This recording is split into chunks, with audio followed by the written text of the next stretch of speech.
How lucky am I today to get Ryan McCall to come back for seconds on another Dentistry Uncensored podcast? Thanks, Howard. So much. Thank you. you. You are a legend.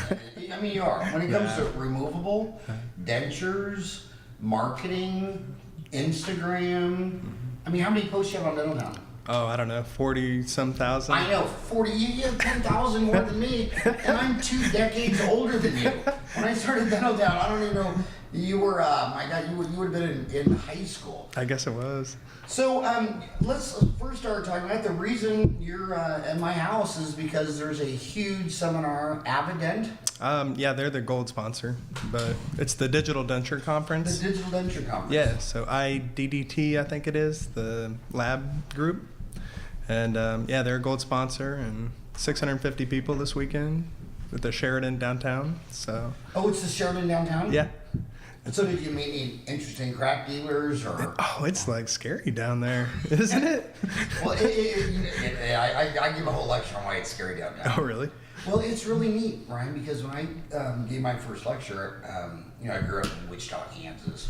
Went to Creighton, Omaha, dental school in Kansas City, moved out to Phoenix, which is really just the Florida of the West Coast, And but my first lecture was in New York, and I didn't realize that someday, I'd see 50 countries. Wow.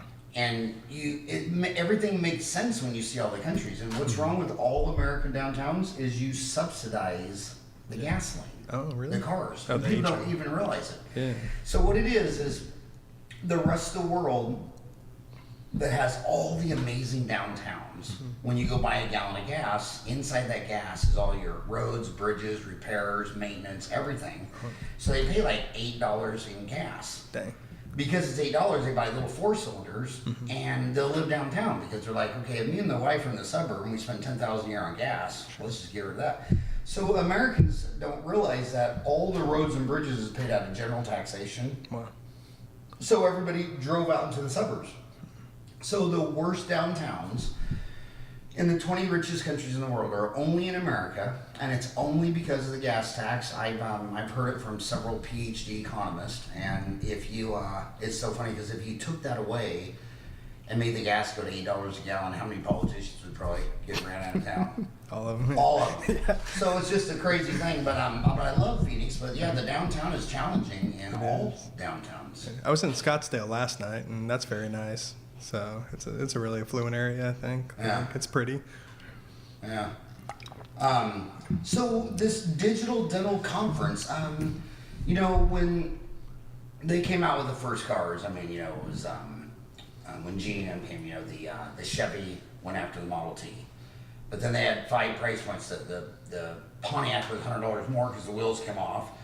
And then the Buick was $100. No, the Oldsmobile was $100 more because it had a spark plug from Delco from, I think, your state, Indiana. Oh, is it? Wasn't Delco from Indiana? That sounds familiar. Maybe Yeah. South Bend. And then $100 more, the Buick had a roof. And then the most expensive car was a Cadillac, and it had Motorola's new radio in it. Oh, wow. But now all those things are in your cheapest car. Sure. So where is digital dentistry right now? Is it the Mercedes-Benz bleeding edge? My God, that's a lot of money, and 12 people in Scottsdale can afford it. Or is this something that you're bringing to? You're in Indiana. We're in Indiana. Middle class, red state. Yep. So it's all new. Is digital dentistry, is it bleeding edge, leading edge, or are you going to invest in it? It's getting there. So it's all so new, and there are a couple different schools of thought. You've got additive manufacturing and subtractive manufacturing. So they have milling and 3D printing. So they're kind of the competing forces right now. So additive is 3D printing. Yep. And then milling would be the subtractive. And those are the 2 big schools right now. And a lot of companies are really fighting for market space, so it's all so new. The technology's almost there, but I think the materials are still kind of catching up, especially on the printing side. So it's bleeding edge right now, but I think you can do high end and low end. So the milling, taken away with burrs and cutting down pucks and things like that for dentures, that's going to be more of your Mercedes and your BMWs, and then the printing is going to be more of the Camry and like a Hyundai or something like that. So additive 3D printing will be the low cost or the value proposition? Right now, but I think long term 3D printing is probably going to take over more so. I'd say maybe 12, 24 months or so. In just a year or two. Probably. It'll take over the low end, the value end, and the high end? I think so. Really? But there'll be a place for both of them. And why do you like 3D additive printing better than subtracting milling? It's going to be cheaper. I think there'll be a place for both of them. With the subtractive, especially with some of the nicer mills, there's more translucency and the teeth look nicer. So I met with a group last night called Digital Dental in Scottsdale. Have you heard of them? Mm-hmm. So they were awesome. It's a small company, and they're actually milling the teeth and then printing the base and then combining the two. So I think you'll be able to do a tiered system and use all three. You'll be able to print, mill, and then print and mill together. So it's pretty cool. Dentures are cool now. And there's 650 people at this conference. Yeah. And what I always, what was Peter Griffin always say on Family Guy? Really grinds my gears. You know what grinds my gears? You know what grinds my gears is this in weird infatuation with the richest 1% of American at the dental market. And then no one even cares about, the bottom 1/3 of the people. Sure. And every convention's got all these speakers on all on four at 25,000 hours. Right. But you're the king of all on none. And all on none, there's 100 Americans that need all on none. Yeah. For everyone that's got 50,000 for all on four. Sure. True or false? True. Probably even more. Yeah. That's crazy. I mean, I live in Phoenix. This is like say we almost embarrass Florida. I mean, that's how trailer we are out here. And I mean, gosh, there's probably several hundred people that need a denture for everyone that could go to. Yeah. So why do you agree with that? I mean, I think so. I mean, I do a lot of implants, but most of our stuff is removable and just locators and things like that. I wish every patient could afford $50,000, but it's just not realistic. It's not even close. And that's what everyone loves. They love all on fours, and they want to do fixed detachable, but it's a lot of work and it's a lot of steps. And I would rather do a full mouth extraction. And then it gets even crazier because no one can afford it in the 20 richest countries. Sure. I mean, I think a Clear Choice last year did 18,000 arches. Okay. Well, in a population of 324 million people, 18,000 isn't even in the rounding error. No. But when you go to the other 200 countries, just all of Africa, Asia, South America, I mean, all on none really could be a lifesaver. I mean, when you think of I'll never forget one of the most impactful cosmetic cases I've ever seen in my life where the girl just lost it was in Tanzania, and he made her a flipper for removing number 8. Really? And you could just tell this girl just came alive. I mean, she'd lost that front tooth, and it was just, she was probably 12 or something, and it was just That's so cool. probably just the worst thing. It'd probably be like 10 times worse than a guy losing all his hair and going bald. This little girl. And then I came back and I asked every single dentist I knew in removal. I said, those online CE courses, they're all free in those countries. And I said that a CAD/CAM course, an all-on-4, they wouldn't even watch it. But I said they need a flipper course, because cosmetic dentistry, for most people, is removable. Yeah. So it's been amazing. I mean, it's made such a big difference in Indiana for our patients. So I'm just kind of sticking in my niche. Well, and talk about your journey. It's been crazy. So when the magazine came out, what was it, last month? With the cover, thank you. That was so nice. It's just been wild. We're growing so fast. Now I'm just kind of trying to get out and recruit doctors and get people interested in dentures. And our marketing's been really solid. I actually had to Recruit them right here. join McCall Dentures. So what are you We're the looking best. for? Doctors that like doing dentures and take care of their patients, because my model is a little bit different. We've got the 2 chairs and a central lab, and it's a low cost kind of That's office. your name on dental time, Yeah, 2 chairs. yeah, it's like the rapper. And my wife the other night was like, "You're not a rapper," so she's the brains. But yeah, we do high quality dentures, and I've been working with a lot of different companies on some of this new technology. So I'm just trying to keep up. And I had to stop advertising actually, so because there's just such a need in Indiana. And it's all word of mouth now. But So how big or how much bigger could you get in Indiana before you start looking at South Carolina and North Carolina and we Florida? talked about that on our last podcast, and you had mentioned, doing like 10 or 11 offices in Indiana and then branching out. But I'm actually getting patients that are driving from all over, like Nashville, Chicago. Some lady drove up from Orlando a few weeks ago, like 17 hours to see us. So I think if I could get more doctors, we could have 100 offices. It's just a matter of getting dentists dentists that actually like doing dentures and feel comfortable doing them. So Well, I'm convinced that that's just attitude. yeah, You know, I tell my boys all the time, you know, because sometimes they say, well, I don't know what I'm passionate about. I said, okay, look at your two uncles. They have a construction company. sure, Your dad's a dentist. My dad flipped hamburgers. right, We were all massively passionate because we all had the right attitude. mm-hmm. I mean, someone's got to be a plumber. And there are people, and I always tell this story with, I lived across the street from this guy for 15 years, from like 87 to 2005. And he has a gasket company. Mm-hmm.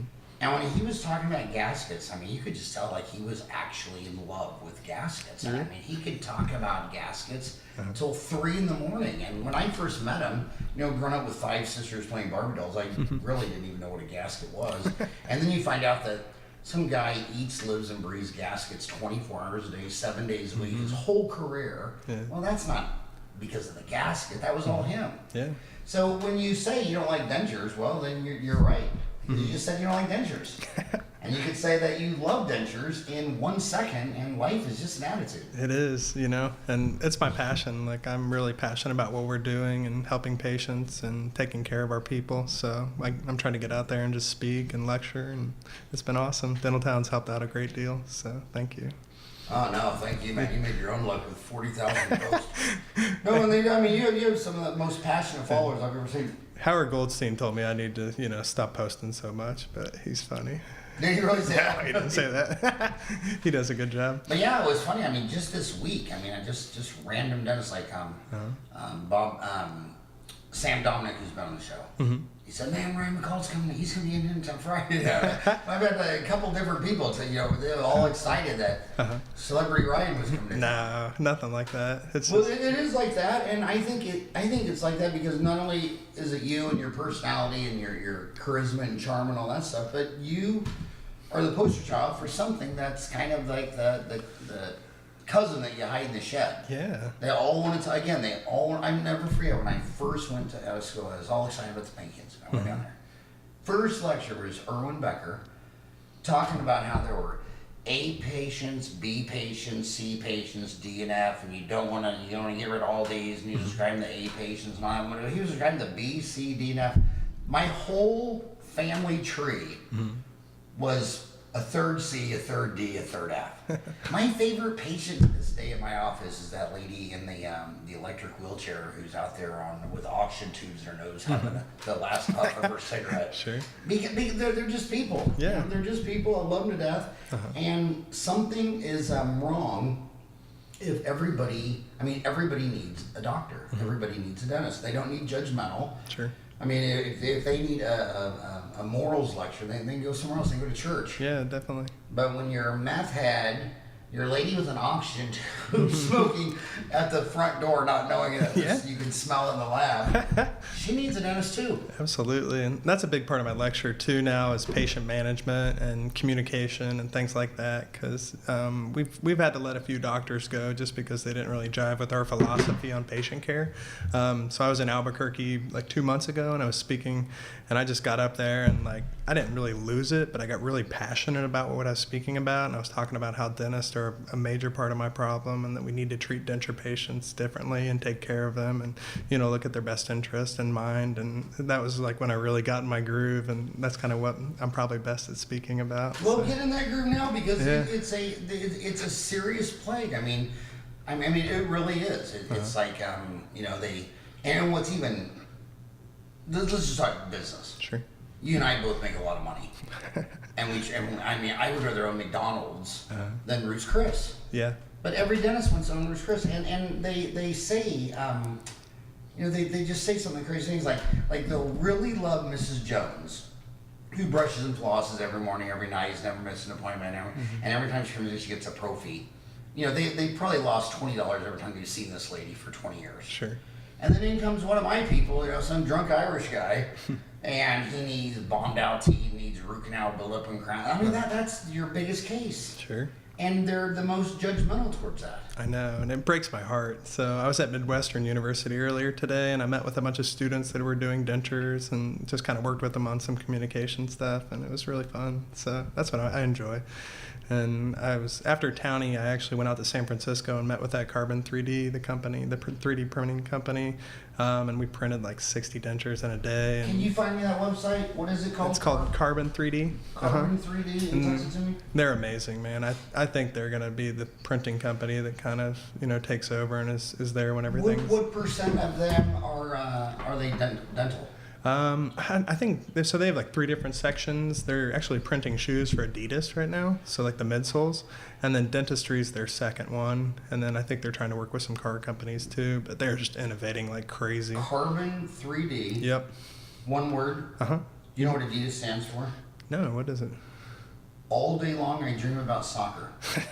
I thought it was all day long I dream about sex. Yeah, that's what all the kids in there. And his brother. It was really, I forget all the details of the story, but there was his brother was Puma, Oh, really? and they had a feud going. Oh. I don't think they ever saw eye to eye. It was two Okay. brothers who grew up in a shoe family, and one was going to do Puma and one was going to Nice. do Adidas, and I don't think they ever Yeah. got along after that. But okay, so It's pretty remarkable. It's cool stuff. so you know any of those guys? Those are what comes out on LinkedIn. Yeah, I know a handful of them. I can show you some of the dental ones. So I know I've met James, and then Brian Gainey's their dental guy. You should have one of them on. Brian Gainey. Mm-hmm. Yeah, let's get him. How do you spell Brian Gainey? I think that's G. Brian. Mm-hmm. Brian, is he a dentist? No, he's the director of dental side, I think. So they're printing shoes. And then they're just getting into dentures, and that's going to be huge. So I really like what they're doing. And think about this, guys. When you think there's like no money in dentures, these are Silicon Valley. These guys got the smartest people in the room. Mm-hmm. I mean, I can't tell you how many Wall Street boys have talked to me about Invisalign. Yeah. And I just love the way their mindset. You always want to take the call because you always want to hear what they know. I mean, I've been a dentist 31 years. I don't know what they know. They have a fresh approach. And they look at the growing demand. I mean, they can't believe how many. I mean, when I was little, it was just the crookedest girl who could never get married got braces. Is that right? Yeah, I mean, big Catholic family, 7 kids, and there's old Melissa, looks like she can eat corn on the cob to a chain link fence, and we're going to come up with this big money, and we're going to fix Melissa. But the boys and everyone else, are you out of your mind? Now it's like, with small families, all the kids get ortho. Yeah. But then they're back in their 30s or 40s, dropping $6,500 for Invisalign because his teeth's rotated. Right. And then they get then every time they get divorced at 40 and 60, they're back. I mean, so braces, the demand for braces just keeps going up. Oh, sure. And up and up and up. Yeah, and we'll print the clear aligners too. So that probably won't be a big market for us, but I think they're going to do a lot of that also. What do you think about Align, the company? That's a good stock. Well, Align owns Invisalign. Yeah. And they own iTero Scanner. Mm-hmm. And now they're going in next to Apple Genius Bars, about 17% of Smiles Drug Club. Oh, really? So they're totally bypassing the orthodontist and the dentist, Mm-hmm. and they're going straight to these really high-end malls.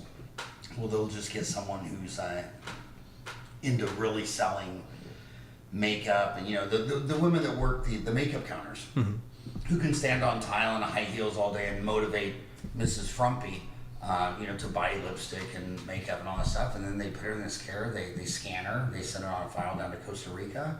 They send the trays to the patient's house. It's going to be very, very disruptive. Yeah. So then I podcasted probably 50 orthodontists, and I say, well, does this make you upset? And they're like, absolutely. I said, so are you going to quit using Invisalign? They go, oh no, it's the best trays. Really? So they're like, if they tell me on the podcast that if they go to a cheaper, lower cost tray, their treatment time is going to be longer. The finishing is going to be tougher. Because there's been a lot of R&D in the polymer of the tray. Sure. And the tray materials, like that's the first thing you said about additive. You said the materials are 12 to 24 months. There's going to be a lot of gains in better additive materials. But these orthodontists, they're in love with those trays. Interesting. The material of the tray, and when they use substitutes, they don't like it. It's just not as strong, or Just the way it works and moves teeth and finishes and lines them and Pretty much everything. Huh? yeah. Huh. And then they put a lot of money into researching those. Oh, I bet. You and I should go to Costa Rica. That's where it's all taking place. I would love that. Glidewell's got a place down there. They do? Yeah, we should go down there and hang out at Glidewell and Invisalign. I would love and that. the bar. And we have so much to talk about because we both have 4 kids. Yep. And Ryan's jealous because mine have all at home, and his are 8, 6, 4, and 2, and Yes. still pooping in their pants. We're in the throes of it, man. Thank God I've got an amazing wife. She runs the show and takes care of it all. So I've been blessed there. Well, we had them as close as you. I mean, we had 4 boys in 60 months. How many months was yours start to finish? So 4 years, 48 months. Yeah, it's crazy. Oh, yeah. I win. I beat you. It was for like a decade Oh of man. just no sleep. Yes. And someone's always screaming, and like someone's always mad, and they're always fighting. But And no matter where you put them down to bed, you could fly them to LA and put them down to bed. And when you wake up in the morning, one of them's in there. Right there in bed.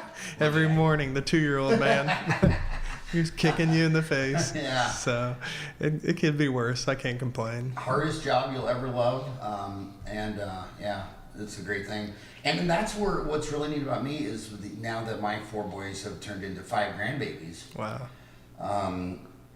Eric's made 4, Ryan's made 1, and Nice. you start looking at these dental models. Uh-huh. You start realizing, okay, I'm gonna die, Mm-hmm.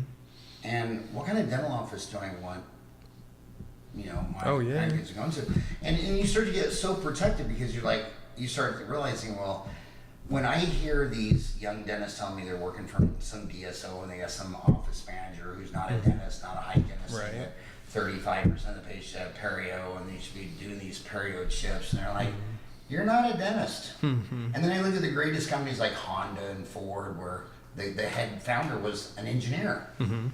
And from top to bottom, it was about making a quality product. And it's like I started looking at these laws differently now because now I'm starting to think I don't even think a non-dentist should own a dental office Really? Yeah. because I don't want Taylor going in there and some MBA guy from ASU saying that she's got to have perio chips placed in her gums Which when the dentists are on Dental Town saying no, I Yeah. don't recommend that. You know what I mean? Oh, for sure. I mean, it's corporate America, Yeah. So it's a bit different. So I think it's like any business. There's some really good ones, and there's some really not so good ones. And everything's a trade-off. Yeah, definitely. Everything's a trade. It's not right or wrong, good or Sure. bad, or left or right. It's what is the trade? If you got a Yeah. business guy in there, it's gonna be faster, easier, lower cost. Mm-hmm. But yeah, I really look at this differently because in a dental office, it's one thing to manage a dental office when you're alive and you live 3.0 miles from it. Sure. But I want Taylor to go to that dental office when I'm dead. Yeah. That's a whole different You want her to beast. have a lifetime dentist, Yeah, right? yeah. I mean that's a whole different beast managing from the grave. But if you think about Yeah. it, all the great companies like Ray Kroc is dead. 38,000 McDonald's got up today and made 2 all beef patties, special sauce, cheese. Let's say Sam Walton, him and his wife Helen, who also they had 4 kids, a daughter and 3 kids. It took him like 15 years to open up like 12 stores. Wow. Now he's dead. They open up 40 a month. That's crazy. That's managing from the grave. It's amazing. Genius. And well, what I like about that thing is you're gonna the sweet spot of going bankrupt is between 2 and 4 offices. Because there'll be some really ambitious guy near you and they'll be crushing it. Yeah. So then he just wants another location and he gets another location. But his team can kind of do their office and do this one on the side. But then the drive says, well, let's put up a 3rd one. And somewhere between 3 and 4, the rope snaps. And that's the critical mass of, And when you're talking about those other locations, I remember I was born in Wichita, Kansas, and the governor of Kansas for 25 years told Southwest Airlines they'd buy a $50 million 737 Boeing if they would come there. And Herb Keller would say, we're not ready. I have to grow my management team. 1 plane turns into 2, 2 turns into 4, 4 turns into 8, 8 turns into 16. And he took his whole life just to cover America. And 30 years ago, all the Wall Street boys were saying he was an idiot. He should go put in an order for 1,000 Southwest Airlines and put them in every city. And the mayors of a lot of these small states like Kansas and Oklahoma and North Dakota were like, we'll even buy you the plane. And Herb stuck to his guns. He said, That's smart. I can only grow my management team And he said the limiting resource was the growth of his team, not a stupid Boeing plane. Yep. And that's what I see on these dentists that go bankrupt. Number one, I was in dental school the other day, and some kid, he was so cute. I said, what's your goal? And he said, someday I'm going to have 4 offices. You're like, dude. And I'm like, okay, but that doesn't make sense because you should want to grow earnings. Every year you should want to make more net income. You should grow earnings. So if you grew your earnings from 1 million to 2 million in one store, well, what if you, I mean, I know dental offices do 4 million in one store. Sure. So why would you want 4 offices of a pain in the ass if they each did $1 million when you could have one that did 4? But I mean, I respected his ambition and his youth, but you just want to grow earnings, not locations. Locations isn't the metric. You don't say, well, look at Vietnam and McDonald's and Burger King and KFC. Burger King and McDonald's still haven't gone over 15 locations in Vietnam. Really? They're still 15. Huh. Because when they went to Vietnam, the first thing he learned is, okay, you really crushed in China, but guess what? Did you know that China is not Vietnam? Did you know that this is 90 million Vietnamese people? Sure. And it's very different than the 1,300,000,000 Chinese. And they had to revamp their menus, and I mean, they had to listen. People were saying, no, we don't like that. Yeah. It doesn't taste good. Huh. And so they said, you know, the fact that we were so dumb that we came here and said we want to have 100 locations in 7 years, when we were idiots. We're in Vietnam. Sure. And we got to learn Vietnam. They were smart enough to stop, though. Like, that's, we're trying to scale appropriately because I don't want to get, you know, too big, too fast and have it all just fall apart. So we're taking our time, and I've got some really good advisors that are helping me out. So I'm doing it the right way. So it's nice. Cool. Yeah, it's cool. So I can't complain. I never forget what the founder of Pizza Hut used to always tell me, Dan Carney. You know, he's talking about real estate. Because Sam Walton wanted to own all of his land and buildings. And Pizza Hut didn't. And the Sam Walton deal, I mean, again, it's not right or wrong, it's true. I mean, you can't say that Sam Walton was wrong. Sure. And you sure as hell can't say that Dan Carney, the founder of Pizza Hut, and his wife Beverly are wrong. But Dan used to always say, and his brother Frank Carney would say, well, I'd rather invest that $100,000. I'd rather rent a space, and I can take that money and open up 2 Pizza Huts. I'm growing my pizza business. You know, I don't want to be a landlord. Yeah, definitely. So when you start doing your business plan, I mean, the use of capital, do you want the land in the building? Will the control part of you wants to control and own the land in the building, but as far as use of capital, then having that debt on your balance sheet. So you think it's a bad idea? Yeah, I mean, it's an absolute bad idea. And especially as Amazon is slaughtering all the retail stores. In fact, if you were a UFO and you flew over Phoenix, 3.8 million people, you would think the #1 hottest store was space available. Really?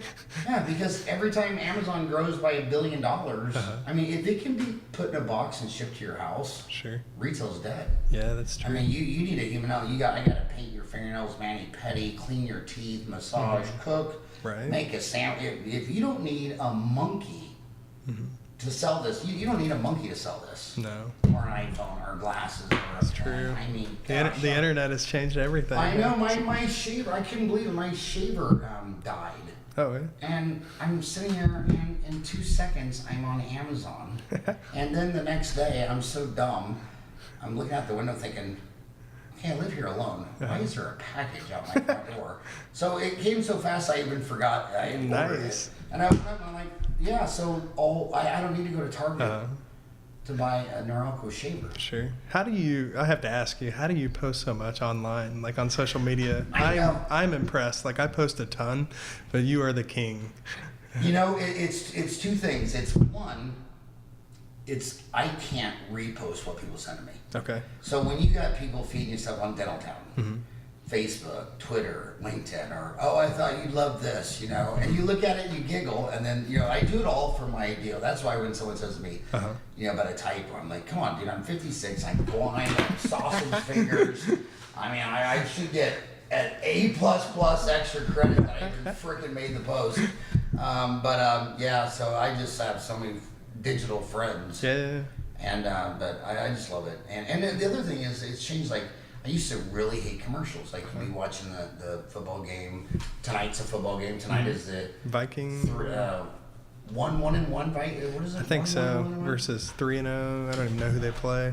Yeah. Who are they playing? I'm not sure. We've been so busy with the kids. Yeah, but now when it's a commercial, I don't even care. Sure. Because I just pull out my iPhone. Right. And I'm on Dental Town. You know. It's just, That's awesome. Yeah. So. But so you feel like you got good advisors? Yeah. Really good. And the social media has been huge. So I've started helping some other dentists do that also.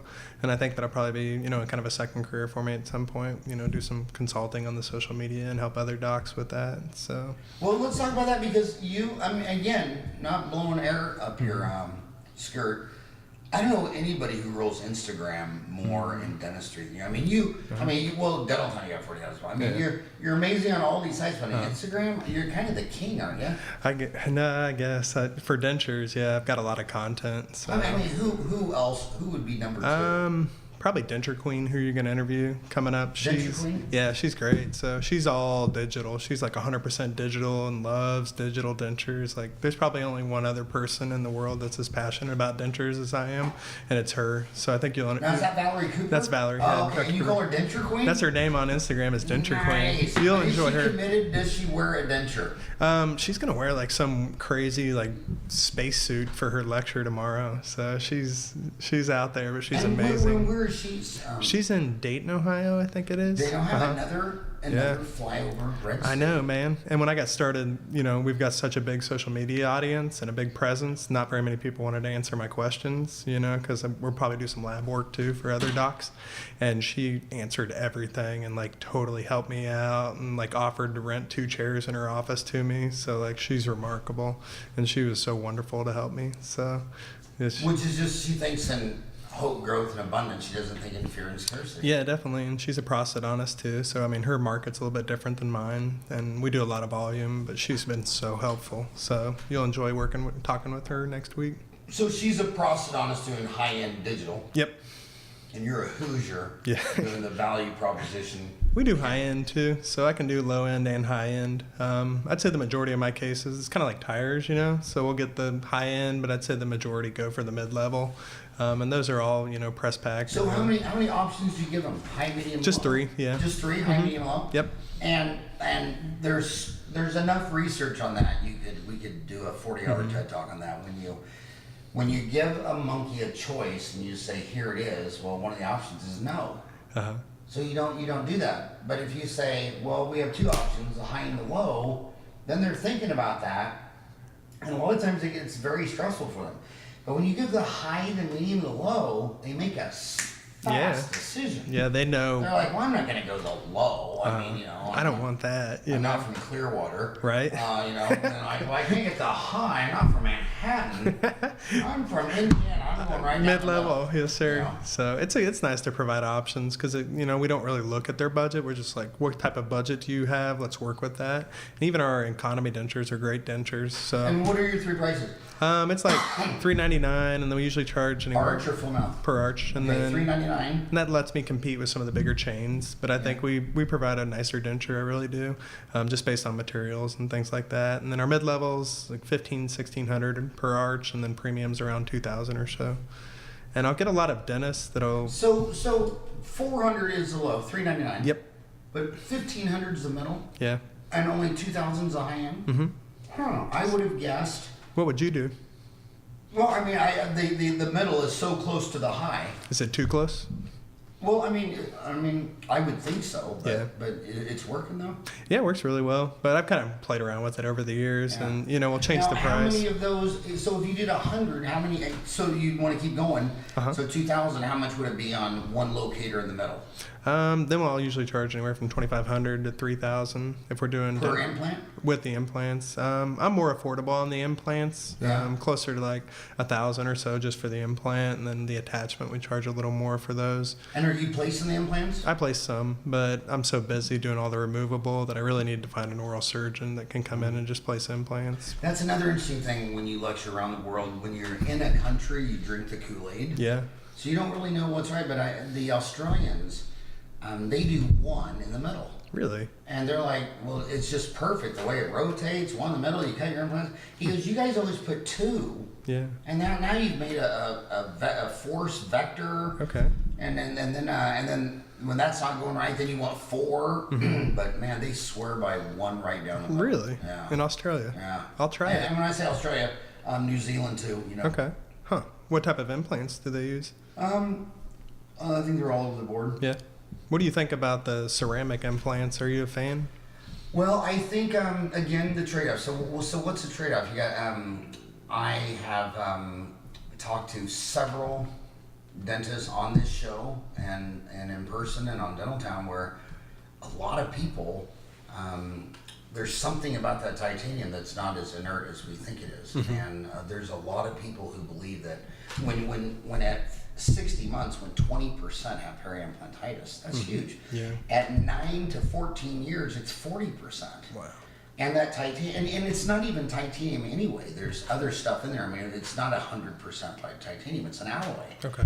And there's something about that. And then, so you look at that, and I've talked to the periodontists, and there's a lot of people who think, no, they had periimplantitis, I removed them, I replaced them with ceramic, and it's gone. And then you look at the variety of 8 billion humans. I've noticed in my 30 years that back when porcelain to gold and silver was expensive, the low-cost white crown, tooth-colored crown, was porcelain to non-precious. Okay. And you could do it of anybody color. You could do it out here on Hispanic, American Indian, African American. But if they were Northern European, like Irish, English, Scandinavian, it would tattoo. And then we immediately added to the health history, if you wear costume jewelry, will it tattoo? And people who look like me and you, the girls say, yeah, I'll get a green line. Well, yeah, and if I put that PFM on there, you'll get a green tattoo on there. Yeah. So it was something, I'm not sure exactly what it was. Gordon used to say that he thought that those people had more acidic skin. Okay. And the pH was pulling the base metal out. But if they were fair-skinned Northern European, they needed gold, silver, palladium, molybdenum. So on these implants, I mean, I think it's bizarre to think that 8 billion humans stuck on the surface of a rock would all react to the same implant the same. Sure. But I think that there's going to be, obviously there's some biological home care issues, but when you have periodontists who say, look, that's perfect home care, hell, it's himself or it's his wife. Right. Home care is not the issue, and there's periimplantitis. And then the last straw that I look at that is, what humans say and how they spend their money are not correlated. Go back 20 years ago, all the Fortune 500 people, they're always doing surveys. They'd always have 5 people come in and evaluate a product. But after they did this for 10, 20 years, they realized it didn't predict anything. Because the social group, if we all sit around you and you're giving me $100 and you say, Howard, what do you think about these glasses? Oh, I love them, because he's trying to please you. Yeah, and then they go to Walgreens and they don't buy them. Okay. And they buy something else. And so I look at the money. When humans spend money, that's when it gets clear. And every major implant company has bought a ceramic implant. Okay. All of them have. And the biggest implant company in the world, Zimmer, who makes spine, hips, knees, all that stuff, has already told Wall Street they want to sell out their dental implant division. Really? Yeah. Wow. And because it's a different beast, it's not a fully buried implant in a hip or a knee, and there's something going on. So just too competitive, or? Well, I mean, it could be too competitive. It could be that the periimplantitis is an issue. It could be it's just a whole different beast. It's kind of like why dentists got spun off in the first place in the 1800s. Yeah.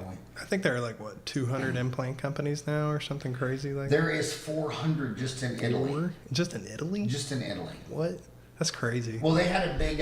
It's kind of like if it's made out of fiberglass, like a tennis racket. It's all made in Taiwan. Okay. It just happened to. Well, when titanium took off in Europe, it was all in Italy. Really? So every titanium company in the world was in driving distance of Rome. And they have 400 implant companies. That's insane. That's what I like. So yeah, I think the ceramic implants, I think they're going to get bigger. But the trade-off is, having all those pieces and screwed down and all. Now you have the big bulky glass ceramic. They're going to want to make it in one piece. Oh, sure. So then when you put it in, it's It's a lot. Yeah. That's why I like dentures. I mean, there's only a handful of really big denture companies, so it's been kind of nice. I want to talk about something else that I think a lot of people don't realize about dentures. So, 30 years ago, I decided I was going to get my diplomat in the International Congress of Odontology, and I joined the Mish Institute, got my fellowship in the Mish Institute. And back then, I was looking for, I wanted to do a lot of implants. I didn't want to do a few, I wanted to do a lot. Sure. And so cases would come in, and I tell Grandma, I said, by the way, I just got my fellowship and blah, blah, blah. And I'll do this case for free. And she'd say, well, I don't have any problem. I don't want to have a surgery. I can eat apple. I can eat anything I want.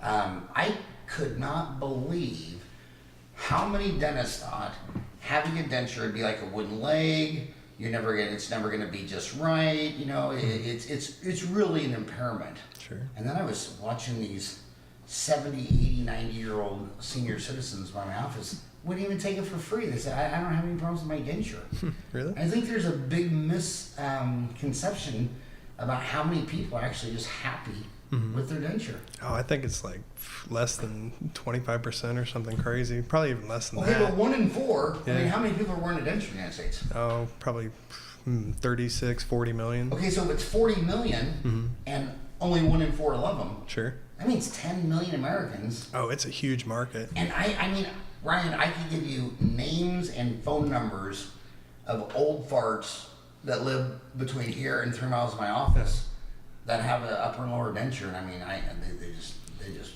no problem, love it. Oh, really? Yeah, one of them is my golfing buddy. He got it when he was 16, Wow. and I mean, he just doesn't have a problem. Everyone's different. Yeah, yeah. And then you get those little old ladies that absolutely just despise them, and we'll do like 2 remakes, and they're still not happy. So a lot of patient management. That's the key with dentures, I think. So even with this new technology, it's awesome, and I think it's wonderful, but it's still the same patients. And I think, patient management is going to be key no matter what. So that's a big focus for me. So how many appointments is your denture? Right now it's 4. 4. But with some of these new technologies. Walk me through those 4 appointments. So we'll just do impressions, alginates, or we'll do a custom tray and use a PVS. And then we do wax rims still. And then we do a wax try-in. You'll do alginates or PVS? It depends on the case. So there are a couple of nice alginates that I'll use that we can just do. What are nice? So, Ivoclar makes a good one. Accudent's really good. And I'll just use that typically. Ivoclar makes Accudent? Accudent XD, that's good. And they then, also make a really high-end nice denture teeth. Yeah, so we use a lot of their materials, and it's all really solid. So are your denture teeth, they all resin? Any porcelains? Any ceramics? I'll use porcelain if people request them and they've had them before. And we'll use some of the composite teeth too, especially on our hybrids and implant dentures and things like that. But yeah, we'll do a wax rim still, and then we'll do a wax try-in for every case, even for our economy dentures. So that kind of separates us a little bit more too, because it takes more time. And then if we need to, I'll use a PVS and take a wash in the base plate, and that keeps us from using a custom tray. So that works really well. And then, then delivery after that. But with the new technology, especially with some of the printing and milling and things, we'll be able to go from impression to delivery. So just 2 appointments. And that's going to be a game changer once we really get it dialed in. 2 appointments separated by how much time? Less than a week. You can do it same day if you need to. So 7 to 10 days probably. So right now, you would have to take the oral scan and send it to a lab, and they would 3D print it? We have our own lab, so yeah, we'll just do it in the lab. But right now, you still need to scan the wax rims and do a vestibular scan if you can, and a lot of people are still doing cone beams with that. So, I mean, it's still a lot of work. But eventually, it may be a few years, but at some point, you'll be able just to scan intraorally and go straight to process and finish. So, it was Warren Buffett who always says for, God, what is it going on, 50 years since he started Berkshire? oh gosh, how old is he now? He's like 83? 83 or something. He still speaks, though. He goes to that conference and answers questions, man. Dad every day he eats breakfast at McDonald's. Does he really? Every day. And he's still healthy. He goes there and eats a big muffin. Who's the other guy? Is it Charlie is the other one? Charlie Munger. Yeah, how old is he? Yeah. He's like 90-something, right? Yeah. He gets up there and answers all the questions, too, man. Yeah. Remarkable. Yeah. It was actually, my most embarrassing thought was with Warren Buffett in 1980. He came and spoke. He was good friends with a business guy at Creighton. I forgot his name. He was a little Italian guy with long white hair, fun guy. God, he could teach business good. And his buddy Warren came over. And we listened to him, and it was 10 points to right where we tell the speech. And I was it was 1980, I was 18, I was all excited about the Nifty 50 and Xerox and all these, companies that in the Nifty 50, and I asked him, which Nifty 50 do you love? He says, if I don't understand, I'm not gonna buy it. He goes, I don't know how the Xerox copier works, I don't know what it is. He goes, if you can't take out a 5x7 recipe card with a number 2 pencil and sharpen your pencil, because if you can't explain to me what you do on one side of a recipe card, I'm not going to buy your stock. I thought, this is the dumbest guy. This guy is dumber than dirt, and he's not interested in Xerox and Kodak and all the high-tech companies. Sure. And if I just would have dropped out of college and took that semester's tuition and gave it to Berkshire Hathaway that would have done a job at McDonald's, I'd be a gazillionaire right now. I mean, and that's what he always says. He says that 95% of CEOs go to work every day trying to make everything slower, more complicated, more expensive, and they spend all the profit on all this stuff. So I just know when Warren would see a technology like that, he'd probably think, okay, here's some poor dumb bastard dentist that's taking an alginate, making a denture tray, doing the wax rims, delivering it, making this nice nest egg, and he's going to take all that profit and buy computers and additive and milling machines and all this stuff like that. And he says, you're going to come back in 10 years, and he's like, he's going to have wasted 80% of all the profit dollars. Sure. And his only conversation, I don't know how many companies he owns, 30, 40, whatever, is, okay, here's your profit, you need to send it to Omaha. And if you think going to work every day is, how am I going to spend all that profit? And I mean, dentistry is hard, and so many of these people at 30, 40, 50, they're still using other people's money. They've still got mortgages on their house. Their car's finally paid off, so they can go get another one. Now they got 5 years payments more. And then they want to buy, a CAD cam, a Cerac, a laser, all that. It's like, how much is in your 401k? Right. How much cash do you have? And then the truly wealthy is, if you're debt free and you earn $50,000 a year interest, that's your earn, but your burn's only 40. Right. You're the wealthiest son of a gun in town. You bet. And then you meet dentists every day. They're 50, 60. I mean, I met one the other day, 61, just bought his dream house. It's on a 30-year mortgage. Oh, it's 61? It's a big, and I'm like, okay, so you're going to drill, fill, and build till you're 90? Oh, yeah, that's hard. And he didn't want to hear that. Right. He just wanted to show you the house. And it's something that it just is what it is. So if Warren said 95% of the Fortune 500 CEOs, well, he didn't say Fortune 500, he said CEOs publicly traded, so probably the Russell 2000. So if 95% of those boys are doing this, what percent of our homies are doing it? Yeah, that's true. Dentists love technology, though, don't they? Yeah. They do. But I've been kind of hesitant to get into the digital stuff just because we have so many offices and we do such large volume that I didn't really need to change anything. And I kind of thought some of this was really kind of a solution for a problem that didn't really exist until I started seeing some of the 3D printing. And I think that's going to be the future. So we'll do both. We'll mill and print. But luckily, I've been working with enough companies now that we built up a lot of brand equity, and some of the really good ones have valued that. So it's been very helpful. So yeah, and it comes down to, I mean, again, when we said, 100 years ago, Motorola put a radio in a car, and you had to have the Cadillac to get that. Now it's so faster, easier, higher quality, lower cost. Every car is a radio. I bet if you bought a go-kart, it'd have a radio in it. yeah. So the question is, when does it go from bleeding edge to leading edge to the early adopter? When will it have a material impact on sales? When will it be better, faster? It'll be a while. I mean, it's bleeding edge right now, to be honest with you, on the denture side. It's been around forever for crown and bridge, and it reminds me a lot of early Cerac, because I worked with one of the first ones. But I always call bullshit on that, because when everybody talks about same-day dentistry, I mean, this town, Phoenix, it's 3.8 million people. Sure. I mean, it's like once a decade someone says same day. It's usually How much is it? Yep. And are you going to hurt me? Right. It's not. Well, I don't care about the cost and the shot. Sure. I want it the same day. It's the best material. Yeah. Have you ever It's had like, a patient ask for that? Like, No. Give me the best material. Have you?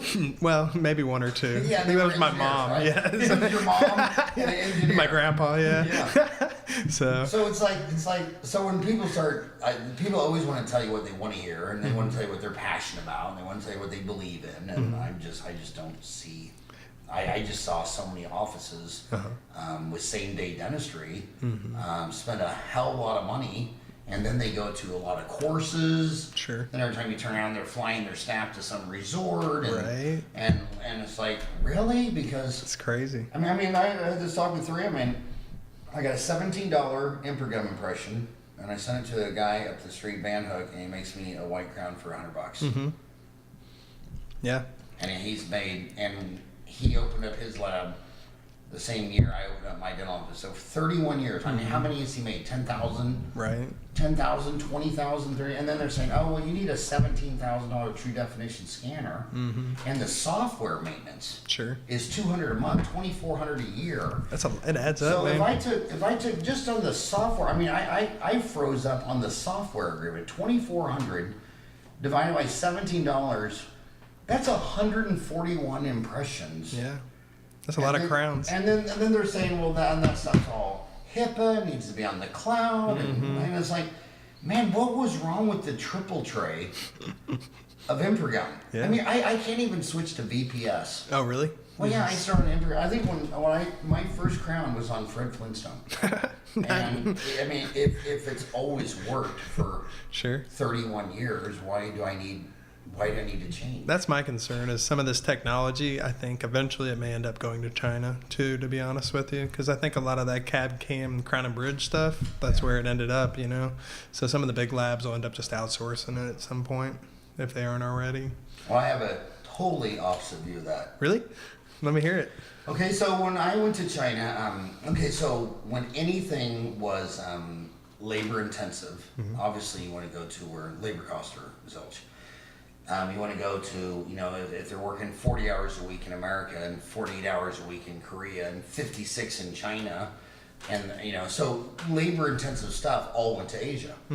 And then the cat Jim Glidewell said it the most succinct. I think I've heard him lecture 4 times at the Chicago Midwinter. Okay. They always have a dental lab meeting at the same lab time. day or whatever. Yeah, it's Lab Day. I think L&T Dental Magazine puts it on, and I think it's called Cow Lab Day. I don't know why, Cow Lab Day.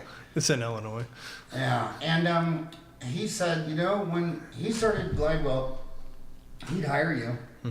He had this extensive library of VCR training and all these tapes. He says, it would take me a year to get you to be able to pour up a model, trim the die, wax it up, cast this, stack porcelain, contacts, occlusion. He says, I would have to invest in you for a year, and you get to 5 crowns a day. He said, that's how I grew Glidewell. He said, now I'll buy a CAD cam, and I'll hire you off the street, and in 1 week, I can train you to mill 50 a day. So then when you go to those big labs, and I was there, and I got pictures of them, so I can, if you email me, howard@dentaltown.com, I will email you pictures of these GPS trucks. Oh, cool. And so in the early days, it was all these labs that you hear about, and they were collecting the cell and all that stuff, and secretly, clandestinely, overnighting it to, Hong Kong, driving into Shenzhen and doing it. 10 years later, that train had reversed. Really? Those guys were collecting all those impressions from labs all over Asia, the Middle East, or whatever, and they were sending them to some of the biggest mill labs, which I could say. In the States? Yeah, that I could say, but I don't know. That might. That's make them fascinating. upset. Yeah. So it just comes down to, here's the best out. You're from Indiana. I'm from Kansas. Would you rather have a bunch of really low-cost immigrants plowing those fields by hand in rakes and hoes? Yeah. Or would you rather have one guy on a John Deere? John Deere all day. I know. I've got a John Deere. 2 Yeah. family. We just got a tractor. Okay, is that a toy? Is that well, a my toy wife or- wanted it. She grew up in St. Louis, my wife, and she has wanted this John Deere tractor so badly for. You got a good wife if she wants a John Deere tractor. She's awesome, man. How many I like women that. want a John Deere tractor? Oh, I'll send you a picture. She's out there mowing, and I'm like, "You've mowed last week, you know." It rained and stuff, but like it's been such a good investment. But I didn't realize it. And then the next version of those will be droids. It'll be driverless John Deere. Yeah, that's true. Just be some iPhone on a satellite. Yeah. But back to the deal. I mean, if you China has got to realize just being the lowest cost isn't a strategy. I mean, China. Okay, I ask you. So China is the second biggest country in the world. Has the largest population. What's your favorite brand from China? Nike. Well, Nike's an American company. Oh, okay. They're in Oregon. I don't even know. Well, I mean, Korea has LT. Sure. They got Hyundai. They Okay. got Samsung. Yeah. Japan, Toyota, Lexus. I mean, name one brand from China. Trying There to isn't think. one. No, you're right. There's nothing. Why is that? Because they're still just trying to be the lowest cost, making all the little parts and pieces. Like, dude, the money is in owning the iPhone, Yeah. not making some little resistor and having someone for 50 cents an hour insert it. They need to do so. So the deal is. So again, I'll just say that if you think the whole economy is going to end up in the lowest cost China, well, I would think I would see that first in farming. I think people would start getting rid of all their tractors and hiring immigrants for $10 an hour and giving them a rake and a hoe. That's a good analogy. Yeah. Well, and it was the most romantic thing that my idol was Milton Friedman. And I'm a libertarian.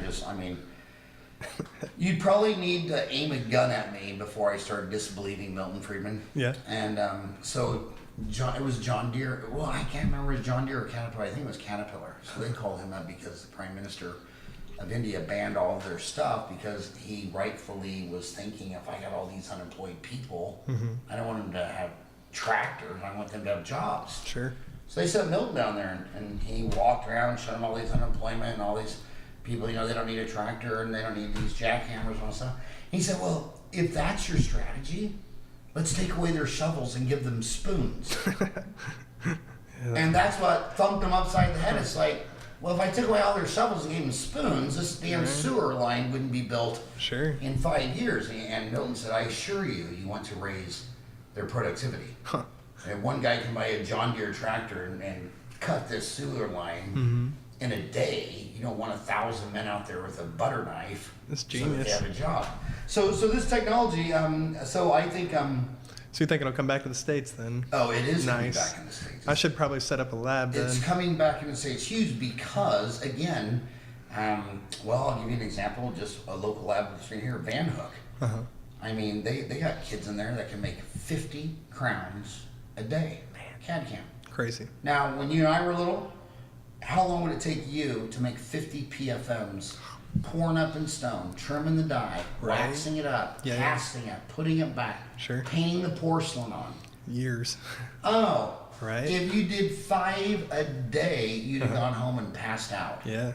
And now you got kids jamming out on their iPhone making 50. Crazy. That's why we're investing pretty heavily in all this. Because I think eventually, I don't know if there'll be lab technicians around. I think there's, 2 schools now? Yeah. And we'll see. Especially with removable, it's so hard to find good technicians. So this will help our technicians, be more productive and produce more dentures. Well, the technician thing is dentistry's it's one of their worst ideas. So they closed down all the lab schools and the dental schools. Yeah. And then they built all these hygiene schools. Sure. So now we have an overabundance of hygienists. But what would happen if they would have made the same decision with hygiene that they did with Crown and say, yeah, we don't need hygienists. Be good for dentures. Yeah, and so there's that private-public relationship that a lot of our hardcore political conservatives on Dentaltown who think the government can do nothing right. Yeah. Well, I'm telling you that when you go to the richest countries in the world, the government and the private sector work together really good. And if all the dental schools didn't graduate any orthodontists, hygienists, it's not good for anybody. And they made this brilliant, genius decision to close down all their dental labs. And one of the reasons China was doing so well is because when you go to Hong Kong and you lecture at their only dental school, like the freshman dental class was like 50, but the freshman Crown and Bridge lab was like 150. Really? And I said to the dean, I said, well, why is that? And he goes, well, these labs are all popping up, and these, the countries in like Germany where they're paying $250 for a crown, they send it here just for 50. I mean, they're making bank. And so we calculated a huge demand for lab techs. Wow. So we immediately scaled our lab tech deal. That's and I great. said, well, can you send this letter to all the deans in the United States? Yeah. Because they still don't get it. Huh. They don't. And there's a lot of dental schools that are popping up too. And another horrible thing in education is, we want them to go to these big universities and get lawyers and dentists and physicians, but then the guy that's a plumber can't hire a plumb tech. And half these kids in high school are never going to be mathematicians. They're never going to use algebra and trig. Sure. And if you go to countries like Germany, they start weeding these kids out at like middle school, grammar school, who just says, I hate math. I'm not going to be an engineer. I'm not going to do it. Well, are you interested in anything? Yeah, I'd like to be an electrician or a plumber. Sure. Or construction or whatever, and training them tech and so in America you got a big economy, but when the guy comes out to fix your toilet, it doesn't even last a year. But if he came out and fixed it in Germany, it'd last. Yeah. Germans love engineering, don't they? They do. My neighbors are German, so they're pretty cool. Did you know it's the largest ethnic group in the United States? Really? It's German, then African, then Hispanic, then Irish. Crazy. Yeah. Well, it was all those religious, like Martin Luther. Oh, okay. So it was all these groups, these Protestants protesting the Catholic Church, the Lutherans, the Mennonites, the Amish. Anybody who had a beef with the Catholic Church and wanted their own place left Europe and came here. Wow. And the biggest, Martin Luther was a Catholic priest. Sure. And when he hung up his thesis, they wanted to kill him. Nailed it to the door, right? Yeah, and then a cloistered Carmelite nun hit him in a wine barrel and pretended she was taking a delivery to England because the Church of England didn't like the Pope either. Sure. So yeah, you had a lot of German protesters against the Catholic Church, and that was the biggest wave. That's crazy. And that's why us Irish were the most hated. I mean, historically speaking, they were the most hated of all the immigrants. You know why? Because all these religious groups came. Every Protestant, which is half the Christians in the world are Protestant, about 1 billion, the other half are Catholic. And then finally the Irish diaspora comes during the potato famine in 1840. What do they bring with them? Their Catholic Church. And they started building these Catholic Church, and that's what everybody ran for. And it was the worst rub of any immigrant group. And my great-grandmother, who lived to be about 98, she had signs, help wanted, need not apply if Irish. Oh, wow.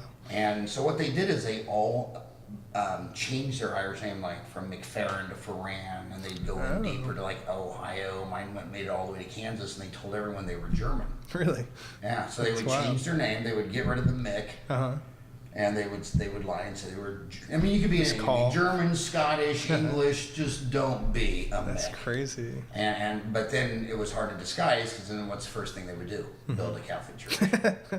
And then all the locals like, wow, my God, that's why we left Europe, and now they're building those churches here. There are a lot of German denture companies, actually. So like Germany, Austria, Switzerland, that's like the hotbed of dentures for some reason. So I've been working with Mers Dental quite a bit, and I really like the stuff they're doing. They do some really nice high-end denture materials, and they really care about the product. So it's been kind of cool to work with them. So. I mean, Germany's like 60% of European exports. I mean, really? They're just a machine. Because like Dentsply Sirona, they're German too, right? Yeah, and a lot of people say, well, they're not in Germany, they're in Austria. Austria's kind of like their tax haven thing, like the biggest company in Japan in dentistry, GC, moved their headquarters to Switzerland, but you notice the company didn't move, just their tax attorneys moved. To California? To Austria or Switzerland. Oh, sure.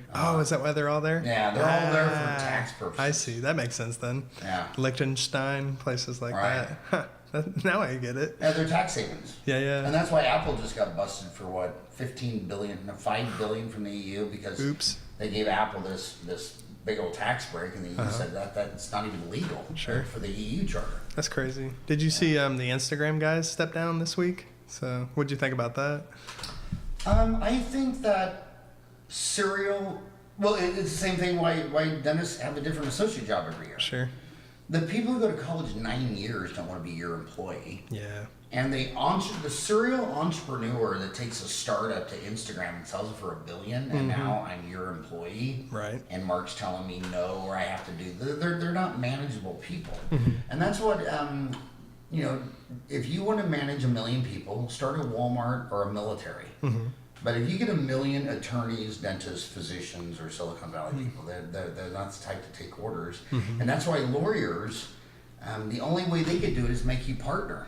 Oh, okay. Say, okay, I'll come here and you can work on my denture deal and you can do that, but if you hustle and you're bringing in clients and you're posting cases on Instagram and you're growing the business, then I'll make you partner. Okay. And when I made you partner, then you would stay. But now we got these DSOs where their end game is you will always be my employee till the end of time. And again, that works at a place like Walmart where most of your employees just have high school. Yeah. But it doesn't work in lawyers, physicians, and I can't tell you how many of my physician friends, the ones that own their own building, their family practice, ophthalmologists, dermatologists, all with like dentistry, they own their own building, their own place, autonomous, they're really happy. Yeah. But the ones that have to work in the hospital and have a chief of staff doing this and that, and you're gonna golf with me Saturday and we don't like Garrett, and It is Garrett. Politics, I mean, oh my God. Yeah. It's like every dental school. What is the number one complaint of all faculty at every dental school in America? Bureaucracy. Bureaucracy and politics. Yeah, I bet. That makes sense. Like, it's kind of a sad cycle, isn't it? Like, Well, yeah. If you're really smart, ambitious, and have a lot of college, you're just not that guy that's just that gonna makes sense. put his head down and take orders. What do you think the turnover for associates is like for some of those DSOs? Like, what percentage? I would say that 1 to 2 years is the average, but I don't want to say that about DSOs because the evidence is just as strong on the private sector too. Yeah, that's true. So when I meet a dentist who's been out of school for 5 years, they've usually had 5 different associate jobs. Is that right? Yeah. Wow. And then when they're working for like me or a friend, they'll tell me everything that's wrong with this guy's office. I'm just like, oh my God. The associate says that? Yeah, and I'm like, oh my God. It's just a mindset. So, any last, I can't believe you stayed with me an hour while you're at this Oh, big man. convention. You I got all couldn't this come to stuff. Phoenix and not come see you. Like, And you're going to see another friend of the show, Sam Dominic. yeah, we'll see him. And I saw Tom from Dental Town. And like, now that I'm traveling around and lecturing, I'm trying to hook up with all the townies that kind of helped me when I first started. Yeah. And just kind of hang out with them and say thank you. So it's been. And when you lecture overseas, do not let them put you up in a hotel. Oh, really? Yeah. Why? Because it'll cost them a lot of money, and you're an American. Okay. So they'll go to the nicest hotel. Like you go to Warsaw, the nicest hotel is the Holiday Inn, and you go to Albania, it's the Holiday Inn there too. But these are resort Holiday Inns. Okay. But looking back the last 30 years, I'll never forget when I was staying in Marcin Delecki's home in Warsaw, Poland, and you get up in the morning, you're fat and hungry, and you open up the refrigerator. I never opened up a Polish refrigerator before. It did not look like any refrigerator I'd ever opened in the United States. And just seeing when you're in Vietnam and Cambodia and all these countries, I enjoyed living in another family's house. Really? More than any part of the whole deal. That's cool. Oh, it's so cool, and talking to their kids and hearing the stereotypes and this. And I remember getting into a huge argument, way too much beer involved. It was in San Paulo, and this guy introduces his son to me and says, "He is so smart. He's going to be a dentist just like his dad." Then he turns to his daughter and says, "She is so beautiful. She's going to marry a dentist like her dad." I'm like, whoa, time out. Yeah. And but it was the coolest part. That's awesome. Of and every single, like, I'm not into like architecture, like for the sake of architecture. Sure. But every house in the world has a window and a toilet and a drawer, and they all made them slightly different. And from a window to a toilet, I remember, I remember in Austria, the first time I took a shower, I said, okay, I'm not the sharpest tool in the shed, but I can figure out the shower. There was like 5 knobs, and then it was like levers, and oh man, I'm standing in this Austrian house thinking, I mean, it looked like, was this made for NASA? I mean, is this like a flying, you know, I mean, and I'm sitting there like, I'm a dentist. I took math, I'm going to figure out. It took me 15 minutes to find out. I mean, it was just crazy, but that's the fun stuff. That's cool. I'm going to do that because, Yeah. I mean, like, I'm passionate about what we're doing, and I love dentures and just spreading that, and I'm going to go out and do it all over. That's my plan. So, Yeah, and you'll make closer friends, and it's the most mind-blowing stuff is seeing how they live inside their house. that's cool, man. Yeah. I'm going to do that. So. And I shouldn't say this. I know I shouldn't say it, but I'm so stupid. Go for it. Should I say it? Yeah, you're Howard Farran, man. They just know I'm socially not right in the head. But you go to these Islamic countries, and everyone outside, all proper women, pale saris, all shy, humble. You walk through that door, all that comes off. The Rolling Stones, the liquor, the cooking, the music. Inside that house, you thought you were in Studio 54 in Manhattan. Really? And then outside, you thought, This is a come different to world, think huh? of these countries. Wow. And then I would say, okay, well, so you obviously don't agree with your grandpa? And they're like, well, do you? I mean, then they talk about all of our 80-year-old Sure. crazy conservatives. Yep. And so it's really interesting because when I'm in dental school, I have the most faith in the dental profession because I'm in a dental school class, you're like, man, those are the people that are going to replace me. And they're just awesome. Yeah. And then when you go to those other countries, I don't care how bad the relations are between the presidents and deals, the people are just solid gold. Oh, that's awesome. Yeah. Nice. Well, I can't wait to see it, man. I'm so excited. Well, thanks for coming by Hey, thank and you, sharing Howard. your amazing wisdom. Thanks for everything, man. Digital Dentures. Hopefully, I think they're going to do the conference on the East Coast next year, but if it's back in Phoenix, I'll call you and you should come down and hang out. You could probably podcast with everyone there, so that would be cool. So, Digital Dentures, they're coming. Let's do it. Let's do it. Yes, sir. Thanks, brother. Thank you. Appreciate it.